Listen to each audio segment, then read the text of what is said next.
লিল্লাহি তাকবীর, লিল্লাহি তাকবীর।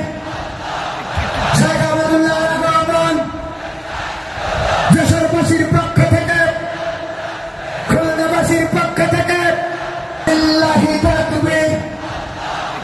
শেখ আহমদুল্লাহ রহমান দেশবাসীর পক্ষ থেকে, খুলনাবাসীর পক্ষ থেকে নারায়ে তাকবীর, নারায়ে তাকবীর। শেখ আহমদুল্লাহ সাহেবের আগমন দেশবাসী। আপনারা সবাই ভালো আছেন? আলহামদুলিল্লাহ, আলহামদুলিল্লাহ। আল্লাহ রাব্বুল আলামিন আমাদের সবাইকে মৃত্যু পর্যন্ত ভালো থেকে নেক আমল করে আজকের এই মাহফিল থেকে উপকারী কথাগুলো শুনে আমলে নিয়ত করে যাওয়ার তৌফিক দান করুন, বলুন আমিন। সম্মানিত ভাইয়েরা, আমি আপনাদের সম্মুখে কোরআনে কারীমের গুরুত্বপূর্ণ একটি সূরা, সূরা হুজরাতের 7টি বিশেষ সামারি আপনাদের সামনে আমি তুলে ধরতে চাই। এই সূরার বিশেষ তাৎপর্য, এই সূরার যে বিশেষ বার্তা, আজ বাংলাদেশের যে সমাজ বাস্তবতা রয়েছে, সেই সমাজ বাস্তবতায় সূরাতুল হুজরাত প্রতিটি ঘরে ঘরে প্রত্যেক মুসলমানকে বারবার পাঠ করা, পুনর্পাঠ করা প্রয়োজন। আমার রব, আমার আল্লাহ যদি আমাকে শক্তি সামর্থ্য দিতেন, আমি আমার দেশের প্রত্যেক মুসলিম ভাইকে বোনকে হাত জোড় করে, অনুরোধ করে, অনুনয় বিনয় করে সূরাতুল হুজরাতের শুরু থেকে শেষ পর্যন্ত যে 18টি আয়াত রয়েছে, এই 18 আয়াতে ঐতিহাসিক যে 7টি বিশেষ বার্তা রয়েছে, সে বার্তাগুলো গ্রহণ করবার উদ্দেশ্যে বারবার অর্থ সহকারে সূরাতুল হুজরাত বুঝে বুঝে পড়ার, এর তাফসীর দেখার, এর সামারিকে বারবার জানার জন্য আমি অনুরোধ করতাম। আল্লাহ তাআলা আমাদের সবাইকে সূরাতুল হুজরাত এর আলো দ্বারায় সবাইকে আলোকিত হওয়ার তৌফিক দান করুন।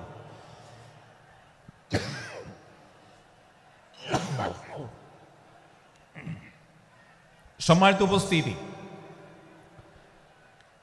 আমি যে সূরার সামারি আপনাদেরকে বলতে যাচ্ছি, যে সূরাকে সামনে রেখে আজকের এই ঐতিহাসিক মাহফিলে কোরআনে কারীমের দেওয়া 7টি বার্তা দিতে চাইছি, সেই সূরার নাম হলো সূরাতুল হুজরাত। এই সূরা কোরআনে কারীমের 26তম পারায় অবস্থিত এবং এই সূরা কোরআনে কারীমের সূরার যে সিরিয়াল, সেই সূরার সিরিয়ালে 49তম সূরা। এই সূরার আয়াত সংখ্যা হলো 18।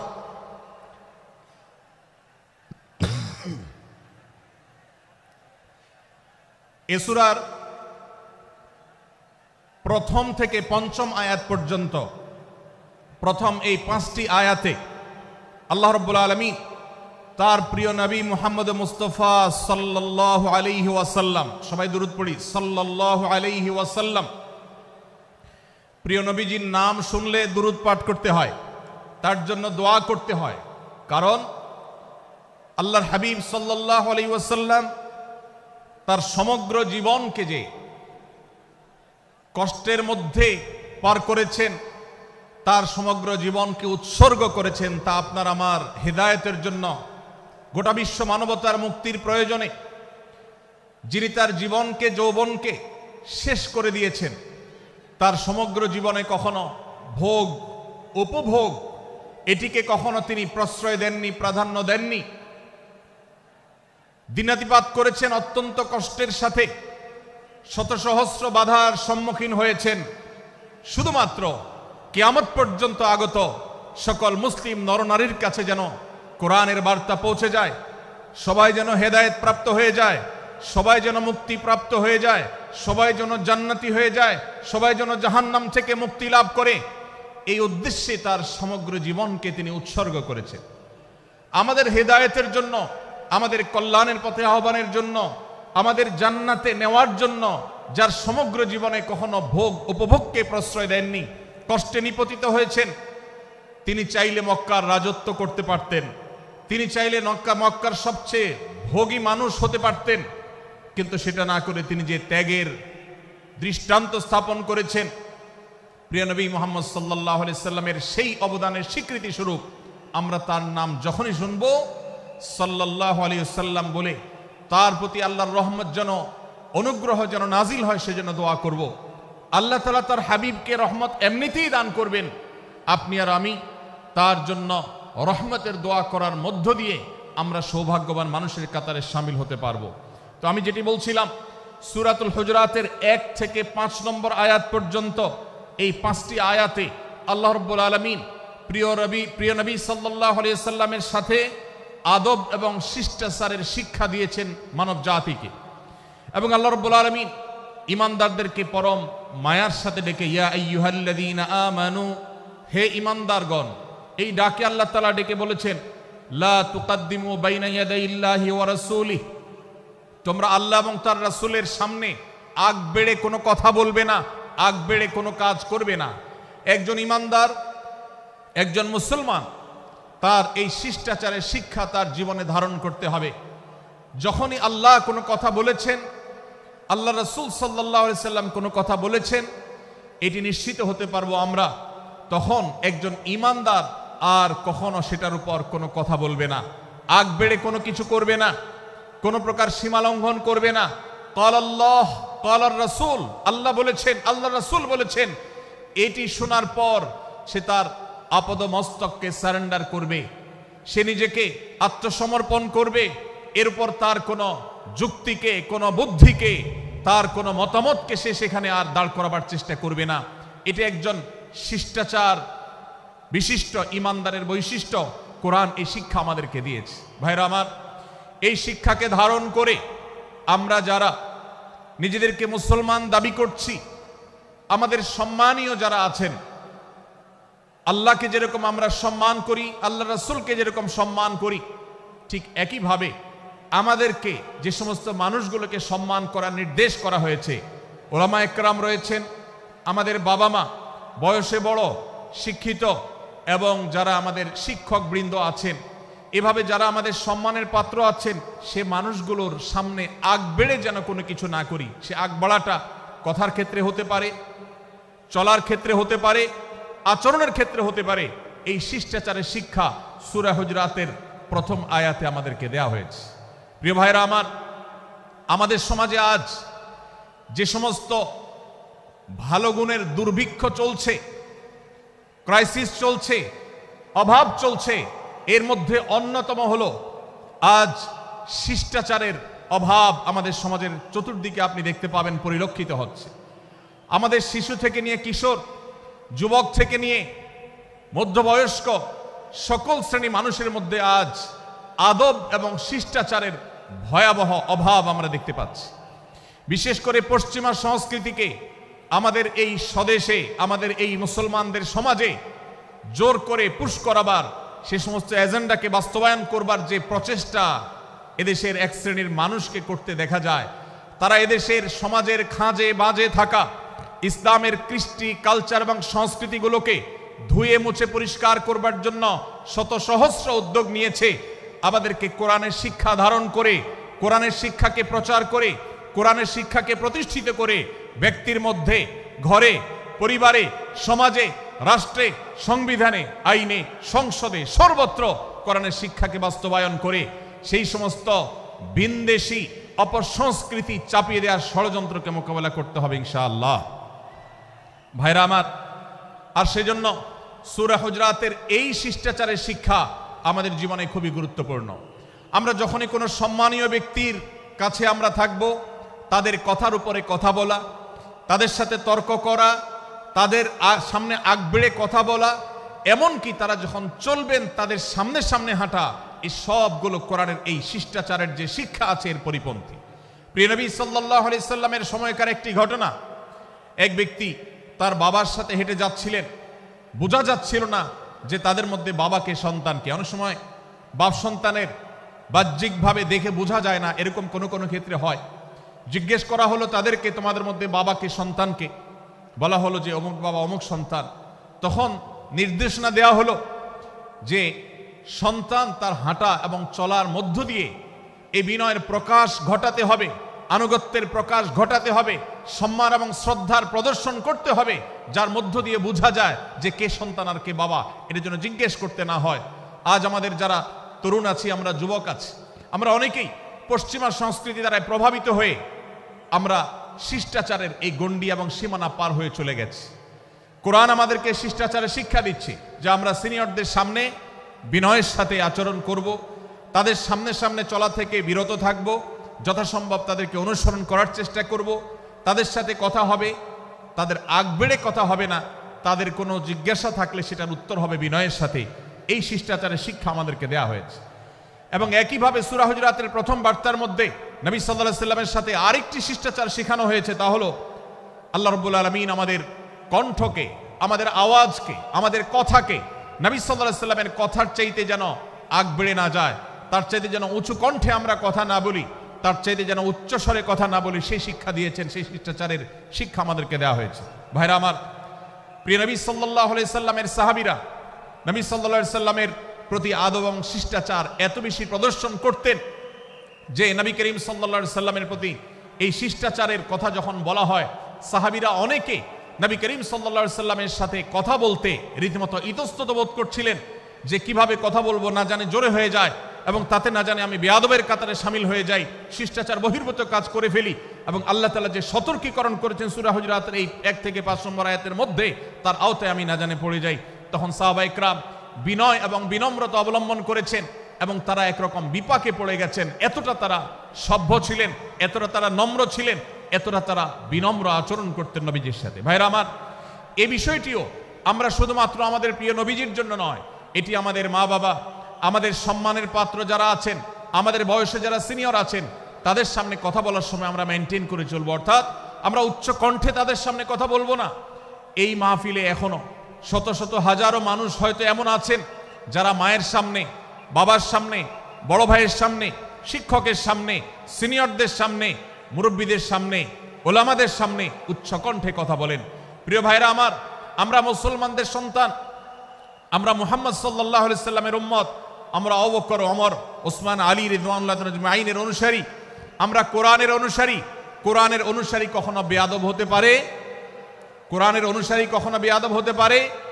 কোরআন যে শিষ্টাচারের শিক্ষা দিয়েছে, এই শিক্ষা আজ আমাদের মধ্যে ধারণ করতে হবে, আমাদের সন্তানদের শেখাতে হবে, আমাদের ঘরে ঘরে এই শিক্ষা চর্চা করতে হবে, আমাদের সমাজে এটিকে প্রতিষ্ঠিত করতে হবে।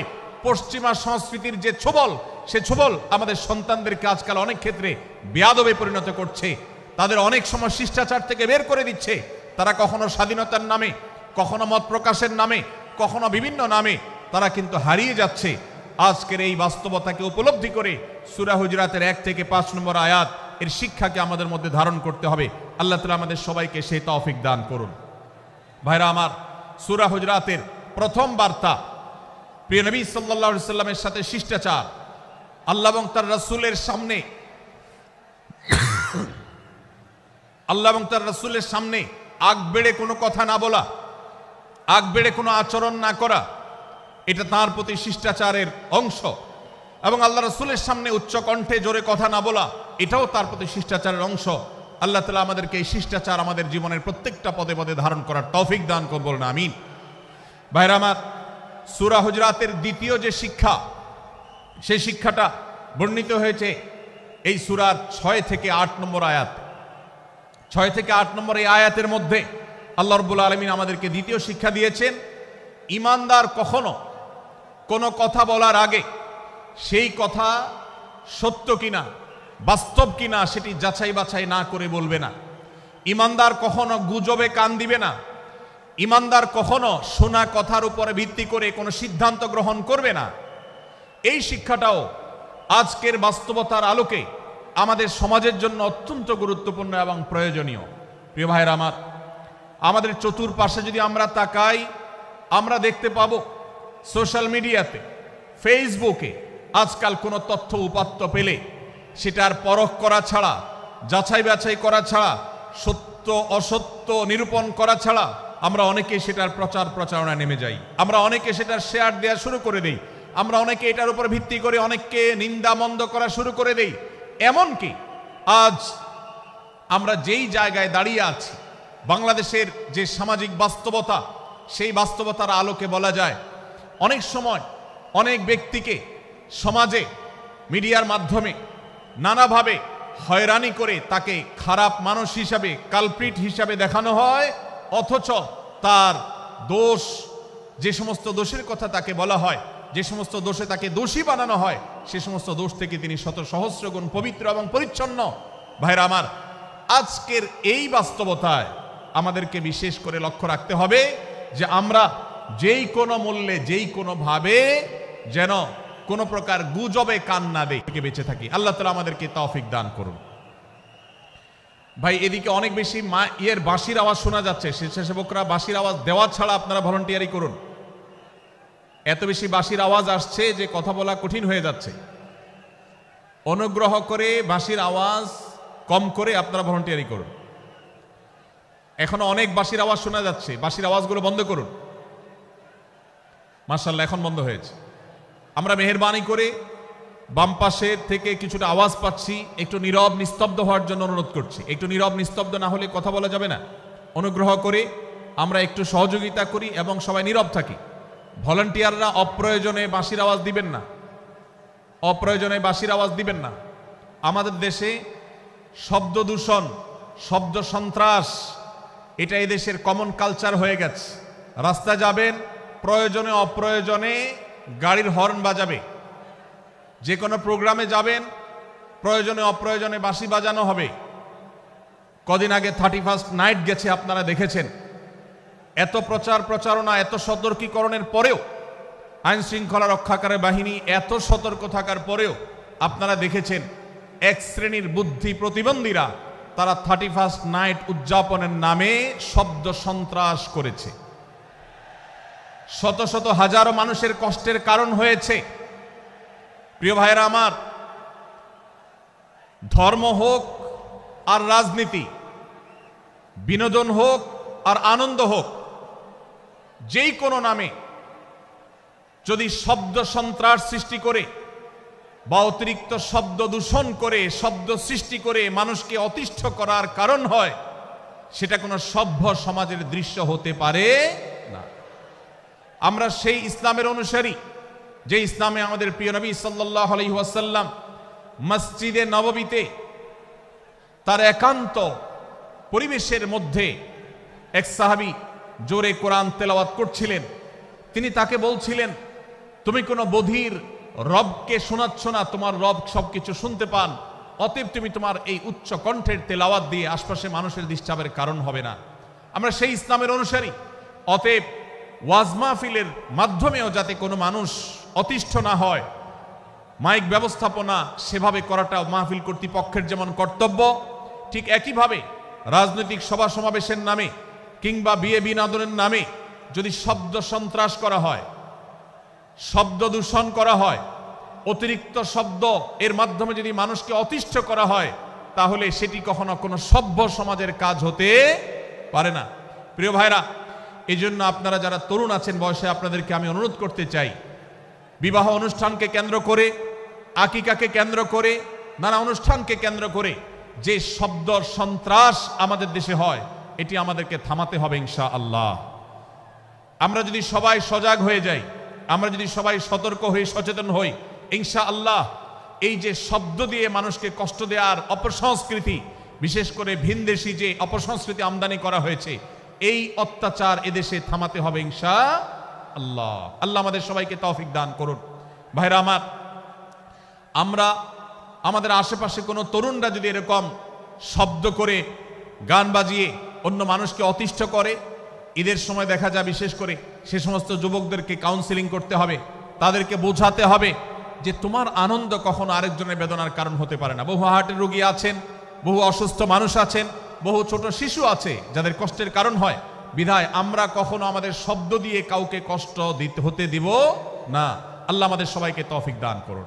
মাশাআল্লাহ, অনেকটা নীরব নিস্তব্ধ হয়েছে। আমি যে জায়গাটা ছিলাম আবার সেখানে ফিরে যাই।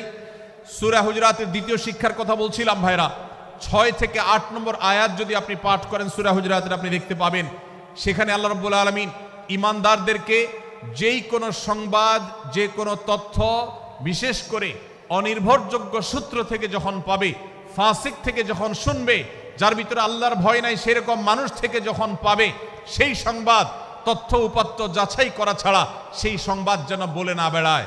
আপনি শহরে যান কিংবা গ্রামে, শিক্ষিত দেখুন কিংবা অশিক্ষিত, সর্বশ্রেণীর মানুষের মধ্যে আজ এই ব্যাধি দেখতে পাবেন চরম আকার ধারণ করেছে। কারোর ব্যাপারে কোনো নেগেটিভ কথা শুনেছেন, কোনো মন্দ কথা শুনেছেন, সে কথার প্রচার প্রচারণা শুরু করে দেন।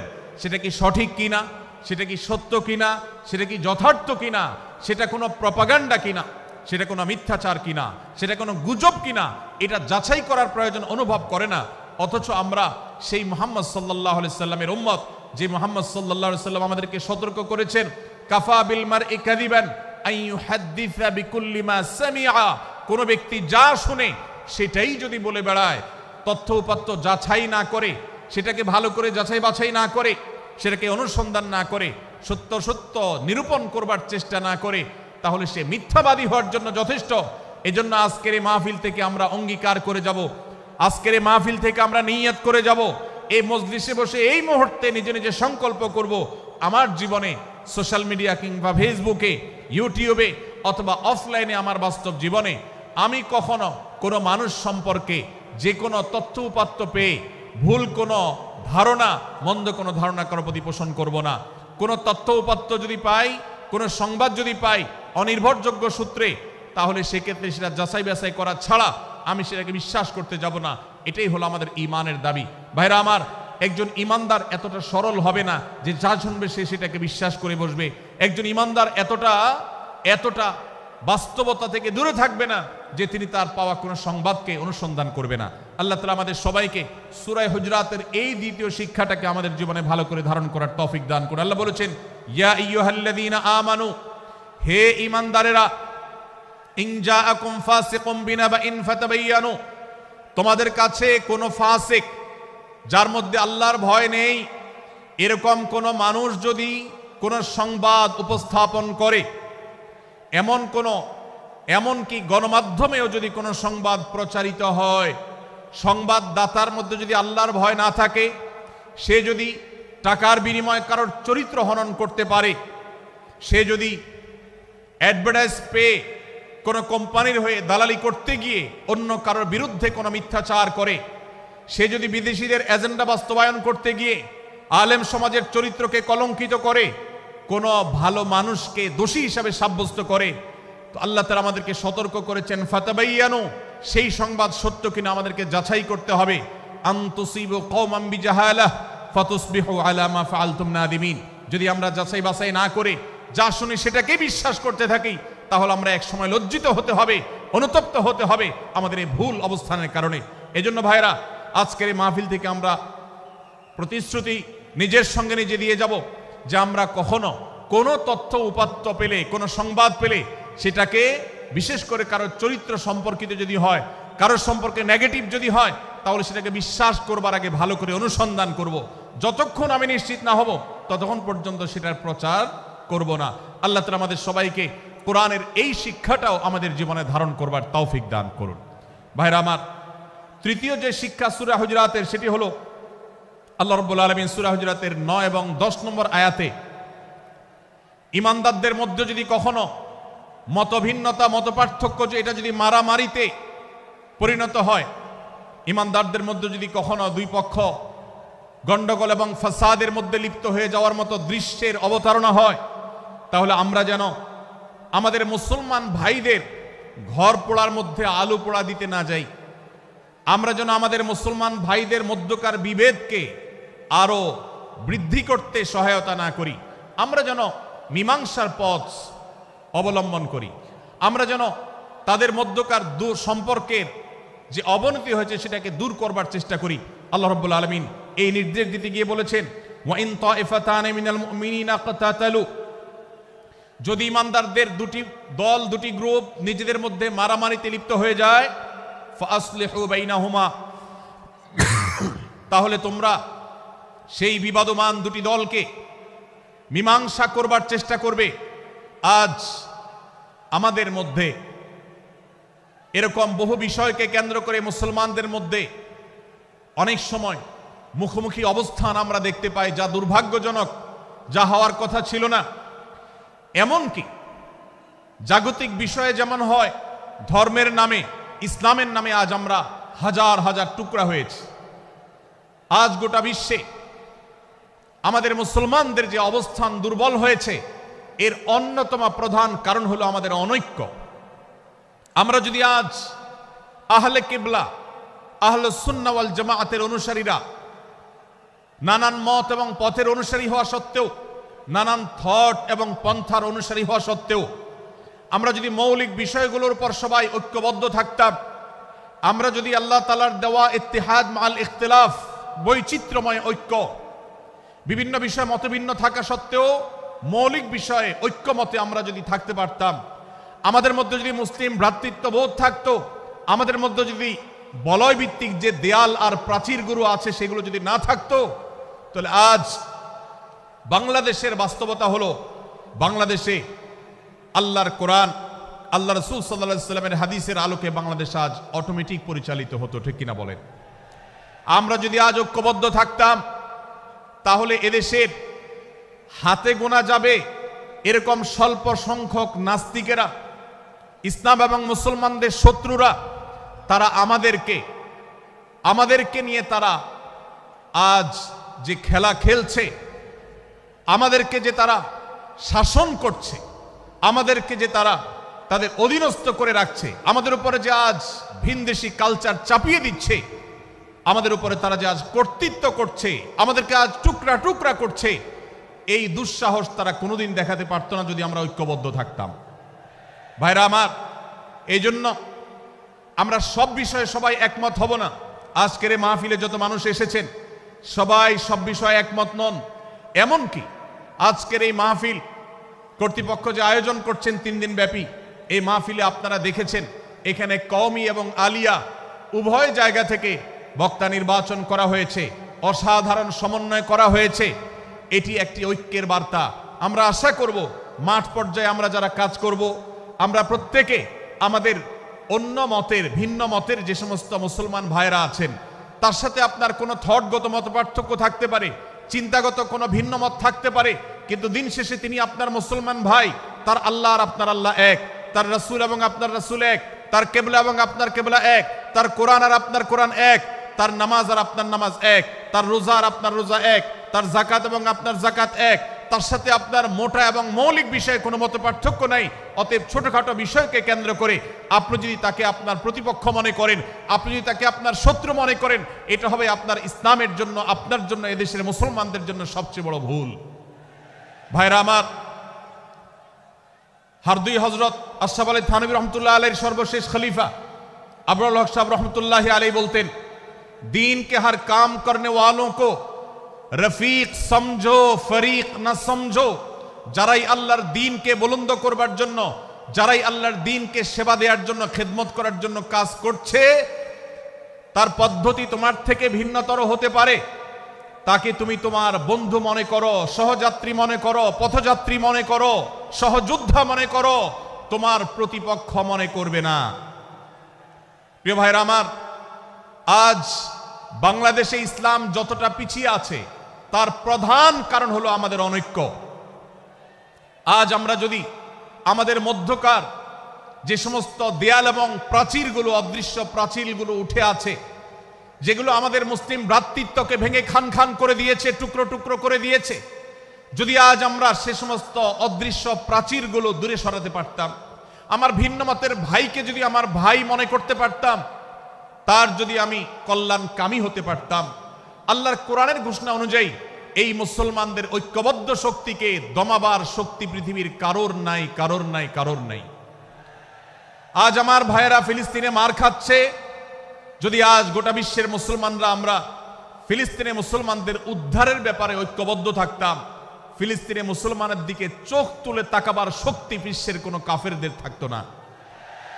আজ যদি আমরা আমাদের মুসলমান নির্যাতিত ভাইদের ব্যাপারে সারা বিশ্বের মুসলমানরা ঐক্যবদ্ধ অবস্থান গ্রহণ করতে পারতাম, মুসলমানের দিকে চোখ তুলে তাকাবার শক্তি বিশ্বের কোনো কারোর থাকতো না। ভাইরা আমার, গোটা বিশ্বে ঐক্য প্রতিষ্ঠা করা আপনার আমার মতো সাধারণ মানুষের দ্বারা হয়তো সম্ভবপর হবে না, কিন্তু আমরা যারা মাঠ পর্যায়ে কাজ করছি, আমি আপনাদেরকে করজোড় করে অনুরোধ করতে চাই, আমি জানি আপনার এলাকাতে, আপনার মহল্লাতে আপনার সাথে অন্য মুসলমান ভাইদের অনেক ক্ষেত্রে মতভিন্নতা আছে। সেটা রাজনৈতিক দৃষ্টিভঙ্গির ক্ষেত্রে হতে পারে, সেটা ধর্মীয় থট এবং মানহাজ মাযহাব মাসলাকগতভাবে হতে পারে, সেটা অন্য কোনো ইস্যুভিত্তিক মতপার্থক্য হতে পারে। আল্লাহর জন্য, আল্লাহর ওয়াস্তে, আল্লাহর ওই আয়াতকে মেনে আমল করার চেষ্টা করি আমরা। আল্লাহ বলেছেন, ওয়া'তাসিমু বিহাবলিল্লাহি জামিআন ওয়া লা তাফাররাকু, তোমরা আল্লাহর রশিকে সবাই ঐক্যবদ্ধভাবে আঁকড়ে করে ধরো, ঐক্যবদ্ধভাবে আল্লাহর রশিকে আঁকড়ে ধরো, তোমরা পরস্পর বিচ্ছিন্ন হয়ে যেও না। আমরা অনেক ফরজের কথা শুনেছি, নামাজ রোজা ফরজ আমরা জানি, বাবা মার প্রতি সদ্ব্যবহার করার ফরজের কথা আমরা জানি, আত্মীয়তার সাথে সুসম্পর্ক, আত্মীয়তার বন্ধন রক্ষার কথা আমরা জানি, ফরজ হওয়ার কথা জানি, কিন্তু মুসলমানদের ঐক্যবদ্ধ থাকতে হবে এই ফরজের কথা আমরা অনেকেই জানি না। ভাইরা আমার, মুসলমানদেরকে আল্লাহ রাব্বুল আলামিন ঐক্যবদ্ধ থাকার নির্দেশ দিয়েছেন। এই ঐক্যটা এর মানে এই নয় যে সবাই এক মতের হয়ে যাবে সব বিষয়ে। বিভিন্ন বিষয়ে আমাদের মধ্যে মতপার্থক্য থাকবে, তারপরে আমরা একে অন্যের সহযোদ্ধা হব, সহযাত্রী হব, আমরা একে অন্যের কল্যাণকামী হব, একে অন্যের ভালো চাইব। আমার ভিন্ন মতের মুসলমানের কোনো ক্ষতিতে আমি খুশি হব না, তার ক্ষতিতে আমি কষ্ট পাবো, তার সাফল্যকে আমি এনজয় করব, আনন্দিত হব। এটা যদি করতে না পারি তো আমি কখনো খালেস এবং সাচ্চা মুসলমান হতে পারলাম না। আল্লাহ তাআলা আমাদের অন্তরগুলোকে উদার করে দিন, ব্রড করে দিন, প্রশস্ত করে দিন, বড় করে দিন, উম্মার ঐক্যের প্রয়াসী হওয়ার তৌফিক দান করুন, বলুন আমিন। ভাইরা আমার, আমরা মহল্লায় মহল্লায়, এলাকায় এলাকায়, মসজিদে মসজিদে, আমাদের নিজস্ব বলয়ে, নিজস্ব অঙ্গনে আমরা চেষ্টা করব ভিন্ন ভিন্ন মতের মুসলিম ভাইকেও আমার ভাই হিসাবে আঁকড়ে ধরার, আপন করার। ডক্টর খন্দকার আব্দুল্লাহ জাহাঙ্গীর রাহিমাহুল্লাহ এই অঞ্চলের সন্তান।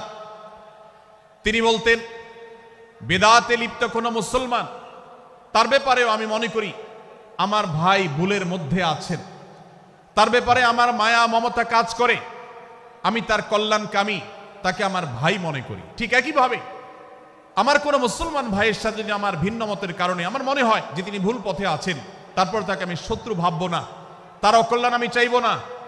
আজ বাংলাদেশের বাস্তবতায় যদি আমরা তাকাই, দেখতে পারবো ইসলাম এবং মুসলমানদের যত শত্রু আছে, আমরা দেখেছি গত কয়েক যুগ ধরে তাদের নিজেদের মধ্যে হাজারো বিভক্তি, হাজারো মতপার্থক্য থাকা সত্ত্বেও মুসলমানদের শত্রুতা করার ব্যাপারে তারা সবাই ঐক্যবদ্ধ।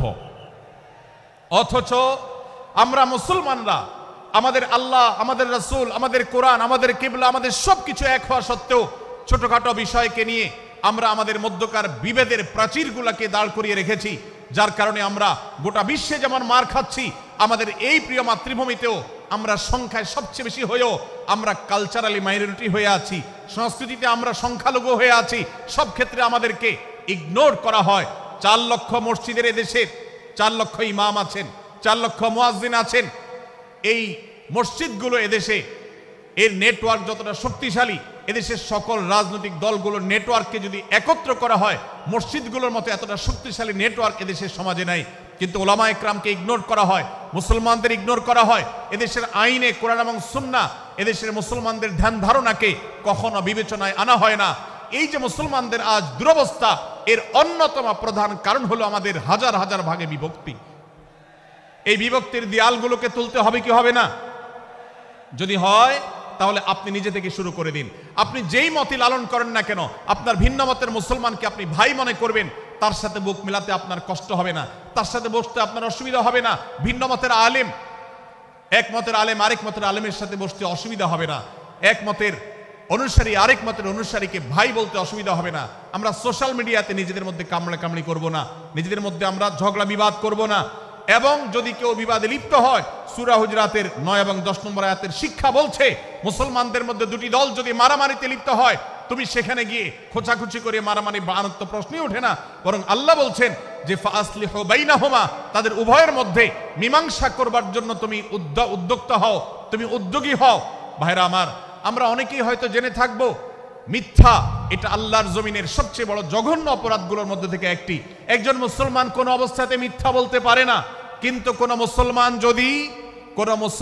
যদি অন্য মুসলমানের সাথে কখনো বিবাদ বিতণ্ডায় লিপ্ত হয়ে যায়, দুজন মুসলমান বা দুটি বলয়, দুটি পক্ষ, দুটি গোষ্ঠী মুসলমানদের, তাদের মধ্যে যদি কোনো বিষয় যদি ভুল বুঝাবুঝি তৈরি হয়, ভিন্ন মত সৃষ্টি হয়, একে অন্যের সাথে শত্রু ভাবাপন্ন হয়ে যায়, তাহলে তাদের দুইজনের মধ্যে বা দুই পক্ষের মধ্যে মীমাংসা করবার জন্য কেউ যদি মিথ্যা কথাও বলে, অর্থাৎ আপনি এক পক্ষের কাছে গিয়ে বললেন, ভাই আপনি যাকে এত খারাপ মনে করছেন, যার ব্যাপারে আপনি এতটা রাগান্বিত হয়ে আছেন, আমি তো জানি তিনি আপনার ব্যাপারে অনেক সফট চিন্তা রাখেন, আপনার ব্যাপারে অনেক ইতিবাচক ভাবনা রাখেন, আপনার ব্যাপারে অনেক সুধারণা পোষণ করেন।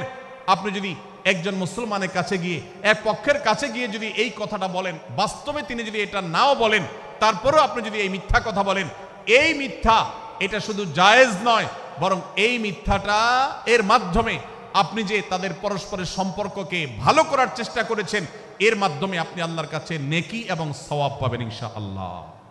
ভাইরা আমার, তাহলে দুজন মুসলমান, দুটি পক্ষ, দুটি দল, দুটি বলয়, দুটি গোষ্ঠী যদি কখনো ভিন্ন মত তাদের মধ্যে তৈরি হয়, সেটা যদি মারামারিতে গিয়ে পৌঁছায়, সেটা যদি বিতণ্ডা পর্যন্ত গিয়ে পৌঁছায়, আমাদের কাজ হবে মধ্যে থেকে সেটাকে মীমাংসার মাধ্যমে দূরত্বকে কমানোর। আমরা কখনো দূরত্ব বাড়াবো না, পারলে দূরত্ব কমাবো। ডক্টর খন্দকার আব্দুল্লাহ জাহাঙ্গীর রহমতুল্লাহ একটা কথা বলতেন, মুসলমানদের বাড়িতে যে আগুন লেগেছে, বিভেদের আগুন, মতবিরোধের আগুন, মত পার্থক্য, এটা মতবিরোধে যে পৌঁছে গেছে, এ আগুন তিনি বলতেন, আমি নিভাবার মতো শক্তি আমার নাই, এত পাওয়ার নাই যে বহুদা বিভক্ত মুসলমানদেরকে আমি ঐক্যবদ্ধ করে ফেলবো, এত শক্তি আমার হাতে নেই। কিন্তু একটা শক্তি আমার কাছে আছে ভাই, সেটা হলো যে বিবাদমান মুসলমানদের মধ্যে বিবাদ যেন আর না বাড়ে, বিবাদের যে আগুন লেগেছে সে আগুনে যেন আর ঘি ঢালা না হয়, কেরোসিন ঢালা না হয়, সেজন্য আমি ভূমিকা রাখতে পারি। আমি আপনাদেরকে বিনয়ের সাথে অনুরোধ করতে চাই, যত বিষয় নিয়ে আমাদের মুসলমানদের পরস্পরের মত পার্থক্য আছে, হতে পারে সেটা মাসআলা নিয়ে, হতে পারে সেটা রাজনৈতিক অবস্থানকে কেন্দ্র করে, হতে পারে অন্য কোনো বিষয়কে কেন্দ্র করে, আল্লাহর ওয়াস্তে আপনি বিভেদ মিটাতে পারেন আর না পারেন, বিভেদ যেন না বাড়ে সেজন্য আপনি অবস্থান গ্রহণ করবেন, বিভেদ বাড়ার ক্ষেত্রে কোনো ভূমিকা পালন করবেন না, এবং সব সময় উম্মার ঐক্য প্রয়াস চাইবেন, প্রয়াস চালাবেন, উম্মার ঐক্য চেষ্টা করবেন। আল্লাহর কাছে আপনি যে দোয়াগুলো করেন, এর মধ্যে একটা দোয়া যেন এটাও থাকে, হে আল্লাহ, আমরা বহুদা বিভক্ত হয়ে গেছি, আমরা টুকরা টুকরা হয়ে গেছি, যার কারণে তোমার ভাষ্য অনুযায়ী ফাতাফশালু ওয়া তাযহাবা রিহুকুম, আজ আমাদের শক্তি শেষ হয়ে গেছে, আমরা দুর্বল হয়ে গেছি। আজ বাংলাদেশের বাস্তবতা যদি আমরা বলি, যে দেশের 90-95 ভাগ মানুষ মুসলমান, সে দেশে আজ হাতে গোনা কিছু নাস্তিক, কিছু ইসলাম বিদ্বেষী, মুসলমান বিদ্বেষীরা, তারা আমাদেরকে আজ উঠা বসা করায়, তারা আমাদের আইন নির্ধারণ করে, তারা আমাদের শাসক নির্ধারণ করে, তারা আমাদের সব বিষয়গুলোকে নির্ধারণ করে দেয়। আমাদের সন্তানরা পাঠ্যপুস্তকে কি পড়বে সেটাও ইসলাম বিদ্বেষীরাই ঠিক করে দেয়। ভাইরা আমার, এই অবস্থার যদি পরিবর্তন চাই, তাহলে আমাদের মধ্যকার দূরত্বগুলো কমাতে হবে। এজন্য আপনার দোয়ার মধ্যে আল্লাহর কাছে নিবেদন করুন, আল্লাহ আপনি আমাদের মধ্যকার বিভেদগুলো কমিয়ে দিন, আল্লাহ আমাদের ওলামাদেরকে ঐক্যবদ্ধ করে দিন, আল্লাহ আমাদেরকে ইত্তেহাদ মাল ইখতিলাফ, বৈচিত্র্যময় ঐক্য, মতভিন্ন থাকা সত্ত্বেও মৌলিক বিষয় ঐক্যবদ্ধ হওয়ার তৌফিক দান করুন। সীসাঢালা প্রাচীরের মতো আমাদেরকে কাঁধে কাঁধ মিলিয়ে আল্লাহ এবং তার রাসূল সাল্লাল্লাহু আলাইহি সাল্লামের আদেশ নিষেধকে ব্যক্তি, সমাজ, পরিবার, রাষ্ট্রে সর্বত্র বাস্তবায়নের জন্য কাজ করার তৌফিক দান করুন। আমরা আমাদের দোয়ার মধ্যে মুসলমানদের ঐক্যের জন্য দোয়া করব তো ইনশাআল্লাহ। আল্লাহ তাআলা আমাদেরকে সেই তৌফিক দান করুন। ভাইরা আমার, তাহলে সূরা হুজুরাতের তৃতীয় শিক্ষা বলছিলাম, 9 থেকে 10 নম্বর আয়াতে আল্লাহ রাব্বুল আলামিন মুসলমানদের মধ্যে যদি কখনো বিবাদ, বিতণ্ডা, মারামারি, হানাহানি সৃষ্টি হয়, তাহলে সেটিকে মীমাংসা করবার কথা বলেছেন। অতএব যদি কোনো স্বামী স্ত্রীর মধ্যেও কখনো মনোমালিন্য তৈরি হয়, আপনার যদি সেখানে ভূমিকা রাখবার সুযোগ থাকে, আপনি চেষ্টা করবেন উভয়ের মধ্যে দূরত্বটা কমাবার জন্য। আমরা অনেকে আজকাল নামাজ কালাম পড়ি, রোজা রাখি, দাড়ি রাখি, অনেক ভালো ভালো কথা বলি, অথচ দুজনের মধ্যে গন্ডগোল লাগলে আমরা সেখানে এক পক্ষ হয়ে আরেক পক্ষকে আমরা খেপিয়ে তুলি। পারলে অনেকে চগলখড়ি করেন, প্রত্যেক পক্ষের কাছে গিয়ে অপর পক্ষের ব্যাপারে মিথ্যা কথা বলে তাদের মধ্যে ভেজাল কারো বাড়িয়ে দেন। এই জন্য নবী সাল্লাল্লাহু আলাইহি সাল্লামের ঐতিহাসিক হাদিস রয়েছে, লা ইয়াদখুলুল জান্নাতা নাম্মাম, যে ব্যক্তি চগলখড়ি করে, দুজনের মধ্যকার গন্ডগোল ফাসাদ বৃদ্ধিতে যে ব্যক্তি ভূমিকা রাখে, ভেজাল লাগায়, এই চগলখোর কখনো জান্নাতে যাবে না। আমাদের অনেকেরই এই দুঃস্বভাব আছে, এই খারাপ চরিত্র আছে। সূরা হুজুরাত, এই যেন আমাদের আজকের যে সমাজ বাস্তবতা আছে, আমাদের যে ব্যাধি আছে ব্যক্তিগত পর্যায়ে, আমাদের পরিবারের সমাজের সর্বত্র যে ব্যাধিগুলো ছেয়ে গেছে, সূরা হুজুরাতের প্রতিটি আয়াত যেন সেই ব্যাধির সবচেয়ে বড় মহৌষধ, সেটা যেন সবচেয়ে বড় প্রতিষেধক, সেটা যেন সবচেয়ে বড় সমাধান। এই জন্য আমি বলেছি শুরুতে, আমার যদি আল্লাহ শক্তি সামর্থ্য দিতেন, প্রত্যেক মুসলমানের হাতে পায়ে ধরে সূরা হুজুরাতের 18টি আয়াত, প্রত্যেকটি আয়াত আমি আমার মুসলমান ভাইদেরকে বলতাম, বারবার পড়ুন, বারবার পাঠ করুন, বোঝার চেষ্টা করুন, জীবনকে পরিবর্তন করুন। এদেশে নামাজি মুসলমান আপনি কম বেশি পাবেন, এদেশে রোজাদার মুসলমান কম বেশি পাবেন, এদেশে হজ আদায়কারী মুসলমান কম বেশি পাবেন, এদেশে তাসবিহরত মুসলমান কম বেশি পাবেন, কিন্তু এদেশে আচার আচরণ, কাজ কারবার, আখলাক এবং বান্দার হক এবং অধিকার, অন্যের অধিকার সংশ্লিষ্ট বিষয়ে সচেতন মুসলমান আপনি খুব বেশি পাবেন না। আর এই জন্যই আমাদের জান্নাতের পথে অনেক বড় অন্তরায় হয়ে আছে। আজ আমাদের চরিত্রগুলো নষ্ট হয়ে গেছে। আমরা নামে মুসলমান, আমরা চগলখড়ি করি, আমরা নামে মুসলমান, দুজনের মধ্যে গন্ডগোল সৃষ্টি করে দেই। গন্ডগোল আগে থেকে সৃষ্টি থাকলে সেটাকে বাড়াবার চেষ্টা করি। আমরা নামে মুসলমান, আমাদের শিষ্টাচার নাই, আদব নাই, লেহাজ নাই। এই জন্য সূরা হুজুরাতের প্রতিটি আয়াত আমাদেরকে শিক্ষা দেয়। আল্লাহ তাআলা আমাদের সকলকে এই শিক্ষাগুলো আজকের এই মাহফিল থেকে আমাদের বুকের ভেতরে পরম যত্ন সহকারে নিয়ে যাওয়ার এবং আমাদের জীবনকে পরিবর্তন করার তৌফিক দান করুন। ভাইরা আমার, তৃতীয় এই শিক্ষাটি শেষ করে আমি বলতে চাচ্ছি, চতুর্থ আয়াতে আল্লাহ রাব্বুল আলামিন আমাদেরকে বলেছেন, আমরা যেন কেউ কাউকে নিয়ে বিদ্রূপ না করি, ব্যঙ্গ না করি, কেউ কাউকে যেন বাজে নামে না ডাকি, কেউ যেন কাউকে খোঁচাখুচি না করি, কেউ যেন কারোর নাম বিকৃত করে তাকে না ডাকি। ভাইরা আমার, এই আয়াতটি আমি শুরুতে তেলাওয়াত করেছি। আল্লাহ বলেছেন, ইয়া আইয়ুহাল্লাযীনা আমানু লা ইয়াসখার কওমুম মিন কওমিন আসা আন ইয়াকুনু খায়রাম মিনহুম। হে ঈমানদারেরা, হে মুসলমানেরা, তোমাদের কেউ যেন অন্য কারোর নাম ধরে অন্য কাউকে ব্যঙ্গ বিদ্রূপ ঠাট্টা না করে। আমরা একে অন্যকে নিয়ে ঠাট্টা করি কি করি না? বিদ্রূপ করার রোগ আমাদের মধ্যে আছে না নাই?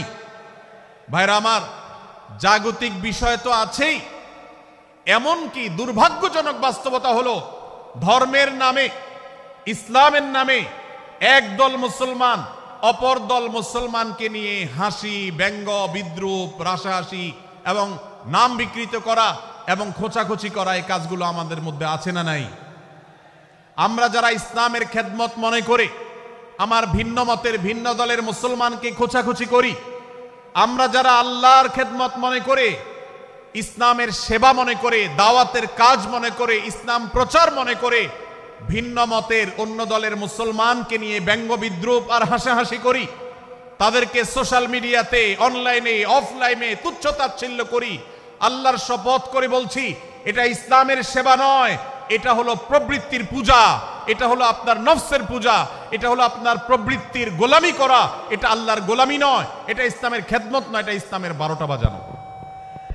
ভাইরা আমার, একজন মুসলমান অন্য মুসলমানকে নিয়ে ব্যঙ্গ বিদ্রূপ করতে পারে না। আমার মুসলমান ভাই যদি কোনো ভুল কথা বলে, ভুল কাজ করে, আমি যথাযথ নিয়মে তাকে সংশোধনের চেষ্টা করব, সমালোচনা করার দরকার হলে সেটাও করব, কিন্তু হাসাহাসি নয়, বিদ্রূপ নয়, ব্যঙ্গ করা নয়। আজ আমাদের তরুণদের মধ্যে এটা একটা আর্টে পরিণত হয়েছে। আপনারা রোস্টিং ভিডিওর কথা কম বেশি সবাই জেনে থাকবেন। রোস্টিং ভিডিওর কথা আপনারা জানেন কি জানেন না? ভাইরা আমার, রোস্টিং ভিডিও নামটা দেখেন, অর্থাৎ কাউকে রোস্ট করা। আমরা মুরগি রোস্ট করার কথা জানি, এখন মানুষ রোস্ট করার সিস্টেম শুরু হয়েছে। একজন মানুষের কোনো ভুল কিছু পেয়েছেন, অবশ্যই আপনি সমালোচনা করবেন। আপনি একজন মুসলমান হিসেবে জানতে হবে কারোর ভুলের সমালোচনার মূলনীতি আছে। মূলনীতি আছে না নেই? কোরআন এবং সুন্নাহর বাতানো যে প্রিন্সিপাল, সেটাকে লক্ষ্য করে, সেটাকে আমলে নিয়ে, সেটাকে ধরে ধরে যদি আপনি সমালোচনা না করেন, তাহলে আপনার এই সমালোচনা এটাই আপনাকে জাহান্নামে নেওয়ার কারণ হতে পারে। ভাইরা আমার, আপনি কাউকে রোস্ট করার নামে, কাউকে সমালোচনা করার নামে, হতে পারে কেউ ভুল করেছেন, কিন্তু সেটা করতে গিয়ে যদি তার অধিকার নষ্ট করেন, আপনি সীমা ছাড়িয়ে চলে যান, আপনি যদি ব্যঙ্গ বিদ্রূপ করে হারামের পর্যায়ে চলে যান, তাহলে সূরা হুজরাতের আয়াতের আলোকে আপনি কবিরা গুনাহে লিপ্ত হলেন। আমরা অনেকে আছি যে ব্যক্তিগত পর্যায়ে এই বিদ্রূপ করাটাকে আমরা কোনো বিষয় মনে করছি না। সোশ্যাল মিডিয়াতে অনেকগুলো ভিডিও ক্লিপ আছে, আপনাদের চোখে নিশ্চয়ই পড়েছে, আমার চোখে বহু পড়েছে, যে অনেক সময় দেখা যায় বিনোদনের নামে কাউকে খোঁচাখুচি করা, কাউকে অপমান করা, কাউকে হয়তো ধাক্কা দিয়ে পানি দিয়ে ফেলে দেয়া, কাউকে কষ্ট দেয়া, কাউকে হয়তো প্রতারিত করা, এটাকে আমরা এনজয় করি। অনেক ভিডিও ক্লিপে দেখা যায় এভাবে কাউকে কোনোভাবে অপমানিত করে, কাউকে কোনোভাবে ধোঁকা দিয়ে বোকা বানিয়ে আমরা এনজয় করি, আমরা হাসাহাসি করি। আমাদের রুচি নষ্ট হতে হতে আজ এই পর্যায়ে এসেছে যে এটা আমাদের এনজয়ের বিষয় হয়েছে, এটা আমাদের আনন্দের বিষয় হয়েছে। ভাইরা আমার, সূরা হুজরাতের এই আয়াত অর্থাৎ 11 নম্বর আয়াত, এই আয়াত বলছে আমাদের জন্য কোন মুসলমানকে, কোন মানুষকে ব্যঙ্গ বিদ্রূপ করা হারাম। কোন মুসলমানকে ব্যঙ্গ বিদ্রূপ করা কি হারাম।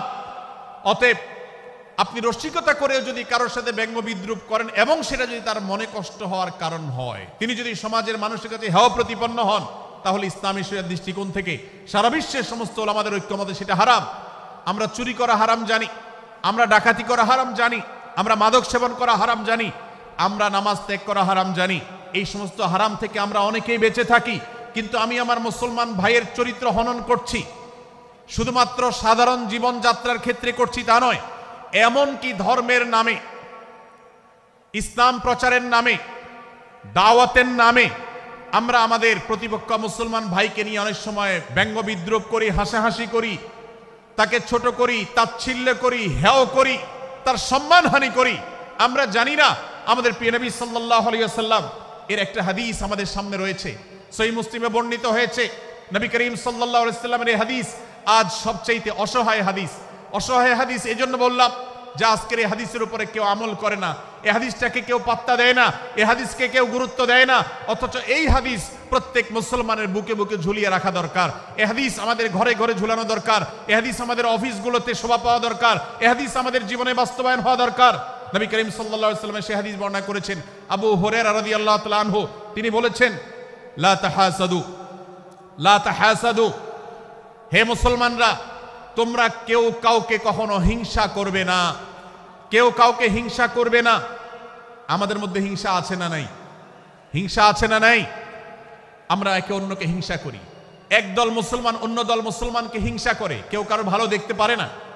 ভাইরা আমার, আল্লাহ নবী বলেছেন লা তাহাসাদু, তোমরা একে অন্যকে হিংসা করো না। ওয়ালা তানাজাসু, কেনা বেচা করতে গিয়ে কেউ কাউকে ধোঁকা দিও না, প্রতারণা করো না। ওয়ালা তাবাগাদু, তোমরা একে অন্যের সাথে শত্রুতা বিদ্বেষ পোষণ করবে না। ওয়ালা তাদাবারু, তোমাদের কেউ যেন কারোর পেছনে লেগে না থাকে, কাউকে অবজ্ঞা যেন না করে।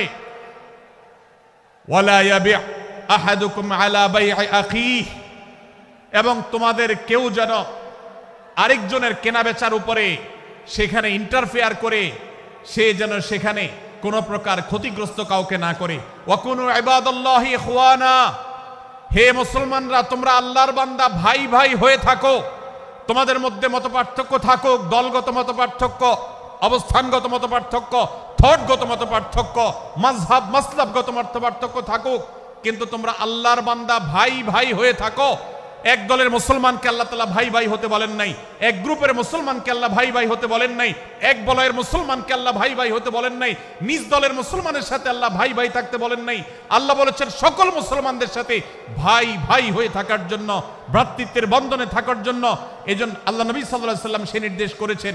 আল্লাহ নবী সাল্লাল্লাহু আলাইহি ওয়াসাল্লাম আরো বলেছেন, আল মুসলিমু আখুল মুসলিম, মুসলমান মুসলমানের ভাই, লা ইয়াজলিমুহু ওয়ালা ইয়াখযুলুহু, কোন মুসলমান কোন মুসলমানকে জুলুম করতে পারে না, তার আইল ঠেলতে পারে না, তার জমি দখল করতে পারে না, তার অধিকার নষ্ট করতে পারে না, তাকে কথা দিয়ে অত্যাচার করতে পারে না। ওয়ালা ইয়াখযুলুহু, তাকে অপমানিত করতে পারে না, লাঞ্ছিত করতে পারে না। ওয়ালা ইয়াকযিবুহু, তার সাথে মিথ্যা বলতে পারে না।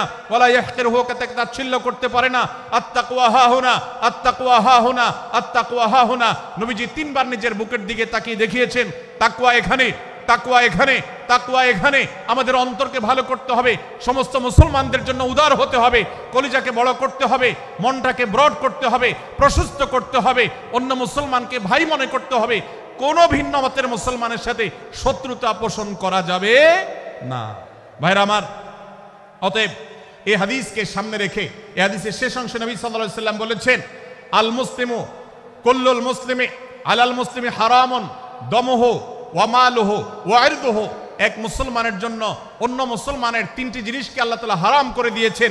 কোন মুসলমানের রক্ত এটা প্রবাহিত করা, কাউকে হত্যা করা যেরকম হারাম, কোন মুসলমানের সম্পদ অন্যায়ভাবে আপনি ভোগ করবেন, দখল করবেন, মেরে দিবেন, এটা হারাম। ঠিক একইভাবে কোন মুসলমানের সম্মান নষ্ট করবেন, ইজ্জত নষ্ট করবেন, সম্ভ্রম নষ্ট করবেন, অপমান করবেন, এটাকে আল্লাহ তাআলা হারাম করেছেন। আল্লাহ তাআলা আমাদের সবাইকে অন্য মুসলমানদের ব্যাপারে এরকম দায়িত্বশীল ভূমিকা রাখার তৌফিক দান করুন, বলুন আমিন। ভাইরা আমার, সূরা হুজরাতের 4 নম্বর আয়াতের শিক্ষাকে ধারণ করে আমরা কারোর প্রতি ব্যঙ্গাত্মক আচরণ করব না।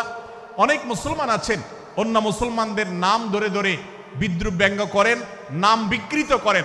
অনেক সময় আমরা রসিকতা করেও আমাদের অনেকের নাম বিকৃত করি। আল্লাহ সুবহানাহু ওয়া তাআলা এটাকে হারাম করেছেন। এমনকি নবী সাল্লাল্লাহু আলাইহি ওয়াসাল্লাম বলেছেন, লা তাকুল লিকাসিরিন ইয়া কাসিরু। কোন খাটো বা বেটে মানুষকে হে বেটে, হে খাটো এরকম বলে ডেকো না। নবী সাল্লাল্লাহু আলাইহি ওয়াসাল্লাম বলেছেন, এভাবে ডাকলে তিনি অপমানিত হন। আল্লাহ তাকে এভাবে সৃষ্টি করেছেন। আমরা অনেক সময় দেখা যায় একে অন্যকে খোঁচা মারতে গিয়ে তার গায়ের রং কালো হলে, তিনি দেখতে আকারে ছোট হলে তাকে আমরা ব্যঙ্গ করি, বিদ্রুপ করি, তাকে আমরা তাচ্ছিল্য করি, তাকে আমরা অপমান করি, তাকে আমরা অপদস্থ করি। ভাইরা আমার, এটা আমাদের জন্য হারাম। আমি আবারও বলছি, চুরি হারাম আমরা জানি, ডাকাতি হারাম আমরা জানি, আমরা অন্যান্য হারামের কথা জানি, কিন্তু এই যে এক মুসলমান অন্য মুসলমানের অধিকার নষ্ট করা হারাম, এটা আমরা জানি না। এক মুসলমান অন্য মুসলমানের নাম বিকৃত করা হারাম, এটা আমরা জানি না। এই ব্যাপারেও আমরা দেখেছি যে আমরা যারা ইসলামের দাওয়াতের কথা বলি, কোরআন হাদিসের কথা বলি, তারাও দেখা যায় সোশ্যাল মিডিয়াতে, ফেসবুকে একদল মুসলমান অন্য দলে মুসলমানদেরকে নানা বাজে উক্তি দিয়ে ডাকাডাকি করে, বিকৃত নামে ডাকে, বিকৃত উপাধি দেয়, খারাপ কথা বলে, অমুকের দালাল তমুকের দালাল ইত্যাদি ধারণা করে কথা বলে। এই কাজগুলো হারাম, এগুলো আমরা কখনো করব না। 5 নম্বর যে শিক্ষা আছে সূরা হুজুরাতে, সেটা হলো 12 নম্বর আয়াতে আল্লাহ রাব্বুল আলামিন এখানে কুধারণা করাকে হারাম করেছেন, মন্দ ধারণা করতে আল্লাহ তাআলা নিষেধ করেছেন, এবং গীবত করতে, পেছনে লাগতে নিষেধ করেছেন। ভাইরা আমার, এই একটি আয়াত অর্থাৎ সূরা হুজুরাতের 12 নম্বর আয়াত, এই আয়াতটির শিক্ষা ধারণ করে যদি আমরা আমাদেরকে শুধরাতে পারি, সংশোধন করতে পারি, তাহলে ইসলামের মেইন যে কাজগুলো আছে, ঈমানকে বিশুদ্ধ করা এবং শিরক মুক্ত ঈমান আনা, 5 ওয়াক্ত নামাজ পড়ার পর, বান্দার হক আদায়ের পর, এই আয়াতটির পর আমল করলে আপনার জান্নাতে যাওয়ার সবচেয়ে বড় বাধা দূর হয়ে যাবে ইনশাআল্লাহ। ভাইরা আমার, যে আয়াতে আল্লাহ তাআলা আমাদেরকে কারো প্রতি মন্দ ধারণা করতে নিষেধ করেছেন, গীবত করতে নিষেধ করেছেন, কারো পেছনে লাগালাই করতে নিষেধ করেছেন, সে আয়াতে আল্লাহ রাব্বুল আলামিন বলেছেন, ইয়া আইয়ুহাল্লাযীনা আমানু ইজতানিবু কাসীরাম মিনায-যন্ন। হে ঈমানদারেরা, হে মুসলমানরা, তোমরা কারোর প্রতি ধারণা, মন্দ ধারণা তোমরা করো না, এটা থেকে বিরত থাকো। অনেক ধারণা অর্থাৎ মন্দ ধারণা, এটা গুনাহ, এটা থেকে বিরত থাকো। ইন্না বা'দায-যন্নি ইসম। কারণ কিছু কিছু ধারণা অর্থাৎ যেগুলো মানুষের সম্পর্কে কোনো তথ্য উপাত্ত ছাড়া নিছক ধারণা প্রসূত মন্দ ধারণা করা হয়, সেগুলো গুনাহের কারণ, সেগুলো অপরাধের কারণ, সেগুলো কবিরা গুনাহ, সেগুলো পাপাচার, সেগুলো আল্লাহর অসন্তুষ্টির কারণ, সেগুলো আল্লাহর অবাধ্যতার কারণ। এজন্য ভাই, কারোর প্রতি মন্দ ধারণা করা যাবে না। এক্ষেত্রে আমি জানি আমাদের ব্যক্তিগত পর্যায়ে কারোর ব্যাপারে কোনো কিছু কথা উঠেছে অথবা সামান্য একটু সন্দেহ তৈরি হয়েছে, আমরা তার চরিত্র নিয়ে টানাটানি করি। আমরা জানি না একজন মুসলমানের চরিত্রের মূল্য কত বড়। আমার কাছে সুস্পষ্ট প্রমাণ আসার আগ পর্যন্ত কোনো মুসলমানের চরিত্র নিয়ে আমার ব্লেম করবার কোনো অধিকার আমার নাই। এই জন্য একজন মুসলমান কখনো কারো প্রতি কুধারণা করবে না, মন্দ ধারণা পোষণ করবে না, খারাপ ধারণা পোষণ করবে না। আল্লাহ তাআলা আমাদেরকে এবং মুসলমানের সম্পর্কে খারাপ ধারণা করা থেকে বেঁচে থাকার তৌফিক দান করুন।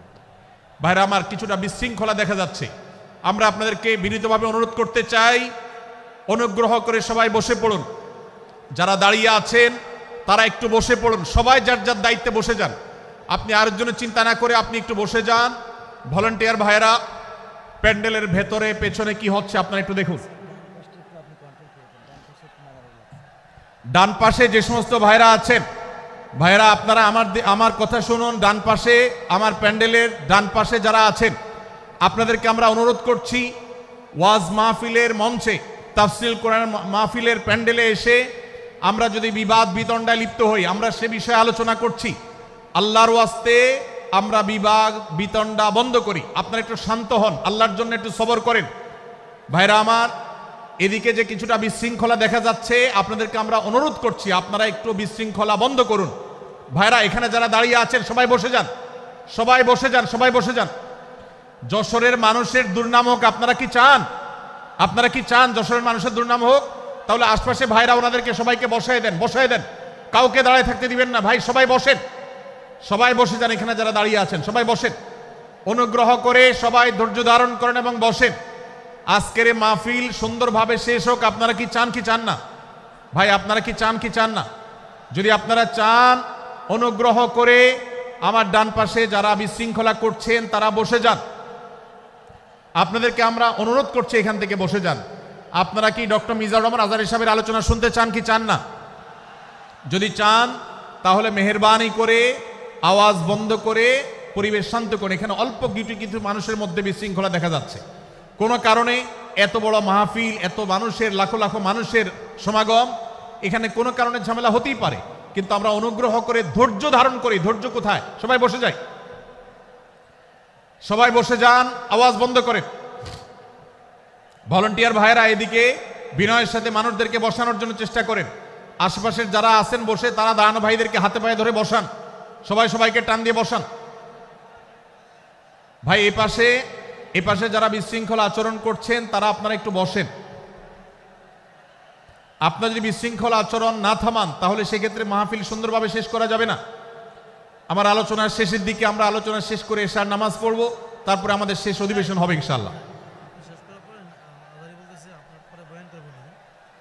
তারপরে এশার শেষে নামাজ। ওকে ওকে, মানে আপনার মাঝে আপনার শেষের পরে ওই যে মামা 15 মিনিট ওনার ব্যাপারে ধারণা দিন অথবা মাসের ব্যাপারে তারপরে। ভাই মেহেরবানি করে আপনারা শান্ত হন। আমাদের আলোচনার পর আজকের আমাদের প্রধান আকর্ষণ এবং প্রধান বক্তা ডক্টর মিজানুর রহমান আজহারী হাফিজাহুল্লাহ তিনি আসবেন, তিনি আলোচনা করবেন। তারপরে আমরা মাঠে ইনশাআল্লাহ সবাই জামাতের সাথে এশার সালাত আদায় করব। আমি কয়েক মিনিটের মধ্যে আলোচনা শেষ করব, আপনারা মেহেরবানি করে শান্ত হন। জাযাকুমুল্লাহ খাইর। ভাইরা আমার, আমি যে জায়গাটা ছিলাম, সূরা হুজরাতের 12 নম্বর আয়াতে আল্লাহ রাব্বুল আলামিন আমাদেরকে সূরা হুজরাতের 5ম শিক্ষা দিয়েছেন মুসলমানদের জন্য, যা গুরুত্বপূর্ণ তা হলো আমরা কারোর প্রতি মন্দ ধারণা করব না। এক্ষেত্রে ডক্টর আব্দুল্লাহ জাহাঙ্গীর রাহিমাহুল্লাহর একটা উক্তি আমার মনে পড়ে। তিনি বলেছেন যে আজ আমাদের যারা ধর্ম চর্চা করি, আমরা যারা নিজেদেরকে প্র্যাকটিসিং মুসলমান মনে করি, আমাদের সবচেয়ে, হুজুরদের সবচেয়ে পছন্দের গুনাহ হলো মন্দ ধারণা করা, অন্যের ব্যাপারে খারাপ ধারণা করা। অমুক অমুকের দালাল, তমুক তমুকের দালাল, কোনো তথ্য উপাত্ত ভিত্তি প্রমাণ ছাড়া নিছক ধারণার উপর ভিত্তি করে অন্য মুসলমান ভাইকে আমি এরকম নানা তকমা দিয়ে আমরা কবিরা গুনাহে লিপ্ত হচ্ছি। আমরা এই বদ ধারণা করা, মন্দ ধারণা করা যে কবিরা গুনাহ অনেকে জানি না। অনেকে অনেকের পেছনে লাগছি, অনেকের ওয়াজ শুনছি দোষ বাইর করার জন্য, স্ট্যাটাস পড়ছি ভুল বাইর করার জন্য। এই যে মানুষের পেছনে লাগা, এটা আল্লাহ তাআলা নিষেধ করেছেন, ওয়ালা তাজাসসু, তোমরা কেউ কারোর ছিদ্র অন্বেষণ করার, দোষ আবিষ্কার করার চেষ্টা করবে না, এবং ওয়ালা ইয়াগতাব বা'দুকুম বা'দা, কেউ কারোর গীবত শিকায়াত করবে না। এই আয়াতে আমাদেরকে কেউ কারোর পেছনে পরনিন্দা করতে নিষেধ করেছেন। ইসলাম বলে আমরা মানুষের সামনে মানুষের ভুলের কথাগুলো বলবো বিনয়ের সাথে, যাতে তিনি সংশোধিত হন, আর তার পেছনে প্রশংসা করব। আমরা করি উল্টা, আমরা মানুষের সামনে এসে মানুষের প্রশংসা করি আর তার পেছনে গিয়ে তার দুর্নাম করি। ইসলামকে যদি আমরা মানতাম সমাজটা সুন্দর হয়ে যেত। আমরা যদি সামনে কারোর দোষ বলতাম তাহলে তিনি সংশোধিত হতেন, আর পেছনে যদি গুণ বলতাম তাহলে তিনি ভালো সেখান থেকে শিক্ষা গ্রহণ করতেন। সূরা হুজরাতের 6 নম্বর শিক্ষা 13 নম্বর আয়াতে আল্লাহ তাআলা বলেছেন যে আমাদের সবার গোড়া কোত্থেকে এসেছে, আমাদের গর্বের কোনো বাহ্যিক কারণ নাই তাকওয়া ছাড়া। আল্লাহ বলেছেন, ইয়া আইয়ুহান নাস ইন্না খালাকনাকুম মিন যাকারিন ওয়া উনসা, হে মানুষ সকল, তোমাদেরকে আমি মানুষ, নারী এবং পুরুষ, আদম এবং হাওয়া থেকে সৃষ্টি করেছি। ওয়াজআলনাকুম শুউবান ওয়া ক্বাবাইলা লিতাআরাফু, বিভিন্ন গোত্রে তোমাদেরকে আমি বিভক্ত করেছি পরিচয়ের জানার জন্য, শুধুমাত্র। আর আল্লাহ বলেছেন শেষে, ইন্নাল্লাহা আলিমুন খাবীর, তোমরা কি করো আল্লাহ জানে। অতএব আমাদের কারোর উপর কারো কোনো শ্রেষ্ঠত্ব নেই তাকওয়া ছাড়া। আল্লাহ বলেছেন, ইন্না আকরামাকুম ইনদাল্লাহি আতকাকুম, আমাদের মধ্যে সবচেয়ে মর্যাদাবান হবে তিনি যার মধ্যে তাকওয়া সবচেয়ে বেশি হবে। আমাদের কোনো বংশগত গৌরব, কোনো অঞ্চলগত গৌরব, অন্য কোনো গৌরব আমাদের থাকবে না, শুধু তাকওয়ার গৌরব আমাদের থাকতে পারে। সেটাও গর্ব, নিষিদ্ধ গর্ব বা অহংকারের মতো নয়, বরং সেটা আমাদের বিনয়ের জায়গা। সর্বশেষ 7 নম্বর যে শিক্ষা সূরা হুজুরাতের রয়েছে সেটা 14 এবং 14 থেকে 18 নম্বর আয়াতে আল্লাহ তাআলা ঈমান এবং ইসলামের চিহ্ন উল্লেখ করেছেন, যে 6টা শিক্ষা উল্লেখ করা হয়েছে, এর আলোকে মুসলমানকে মুনাফিককে সেটা নিরূপণ হবে। এজন্য আল্লাহ তাআলা শেষে এটি উল্লেখ করেছেন। এই 7টি শিক্ষাকে ধারণ করে আমরা আমাদেরকে ভালো মুসলমান হিসেবে গড়ে তোলার চেষ্টা করব, আমাদের জীবনকে সাজাবার চেষ্টা করব। আল্লাহ তাআলা আমাদের সবাইকে তৌফিক দান করুন। আমি আবারও এক নজরে বলে শেষ করছি, সূরা হুজুরাত কোরআনে কারীমের 26তম পারার একটি সূরা, 49 নম্বর সূরা, কোরআনের 18টি আয়াতের আছে। প্রথম থেকে 5 নম্বর আয়াত পর্যন্ত আল্লাহ রাসূলের সাথে আদব লেহাজ বজায় রাখা, শিষ্টাচার মেনটেন করা এবং সম্মানীয় ব্যক্তিদের সাথেও এখান থেকে আমরা শিক্ষা নিয়ে আদব লেহাজ বজায় রাখা, তাদের সামনে আগবেড়ে কথা না বলা, আগবেড়ে কাজ না করা, উচ্চকণ্ঠে কথা না বলা, এই শিক্ষা আল্লাহ দিয়েছেন। দ্বিতীয়ত, আমাদেরকে কোনো সংবাদ, বিশেষ করে অনির্ভরযোগ্য তথ্যের সংবাদ শুনে আমাদেরকে কারোর ব্যাপারে ধারণা করার আগে আল্লাহ তাআলা আমাদেরকে যাচাই করার শিক্ষা দিয়েছেন। আমরা যেন গুজবে, আমরা যেন ধারণাপ্রসূত কোনো তথ্যে আমরা যেন কান না দেই, সেই শিক্ষা আল্লাহ আমাদেরকে দিয়েছেন। এটি 6 থেকে 8 নম্বর আয়াতে, 9 থেকে 10 নম্বর আয়াতে আল্লাহ তাআলা মুসলমানদের 2 গ্রুপের মধ্যে গন্ডগোল দেখা দিলে মীমাংসা করতে বলেছেন। এবং 4 নম্বর শিক্ষা 11 নম্বর আয়াতে বিদ্রুপ করতে নিষেধ করেছেন আল্লাহ তাআলা, কারণ নাম ধরে ব্যঙ্গ করাকে হারাম করা হয়েছে। এবং 5 নম্বর শিক্ষা 12 নম্বর আয়াতে আল্লাহ তাআলা দিয়েছেন, কারোর প্রতি মন্দ ধারণা করা যাবে না, কারোর পেছনে লাগা যাবে না, এবং কারোর মন্দ নামে কাউকে ডাকা যাবে না, কারোর সমালোচনা তার পেছনে করা যাবে না, এগুলোকে হারাম করা হয়েছে। 6 নম্বর শিক্ষা 13 নম্বর আয়াতে আল্লাহ বলেছেন, আমাদের সবার মধ্যে কারোর কোনো শ্রেষ্ঠত্ব নাই তাকওয়া ছাড়া, যার তাকওয়া যত বেশি, আল্লাহ ভীতি যত বেশি, তিনি আল্লাহর কাছে তত শ্রেষ্ঠ এবং সেরা।